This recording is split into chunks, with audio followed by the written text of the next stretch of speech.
بسم الله الرحمن الرحيم. يا أيها المدثر قم فأنذر وربك فكبر وثيابك فطهر والرجز فاهجر ولا تمنن تستكثر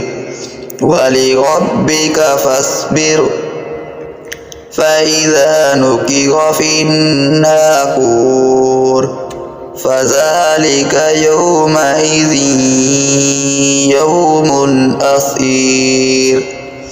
على الكافرين غير يسير ذرني ومن خلقت وحيدا وجعلت له مالا ممدودا وبنين شهودا ومهدت له تمهيدا ثم يطمع أن أزيد كلا إنه كان لآياتنا عنيدا سأرهقه سعودا إنه فكر وقدر فقتل كيف قدر ثم قتل كيف قدر ثم نظر ثم عبس وبصر ثم أدبر واستكبر فقال إن هذا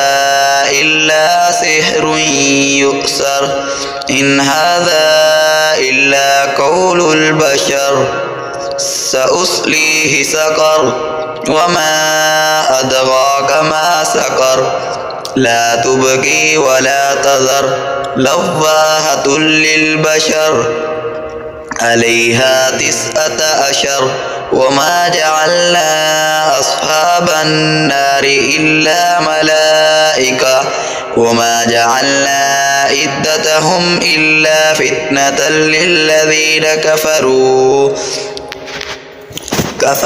ليستيقن الذين أوتوا الكتاب ويزداد الذين آمنوا إيمانا ولا يغتاب الذين أوتوا الكتاب والمؤمنون وليقول الذين في قلوبهم مرض والكافرون ماذا أراد الله بهذا مثلا كذلك يضل الله من يشاء ويهدي من يشاء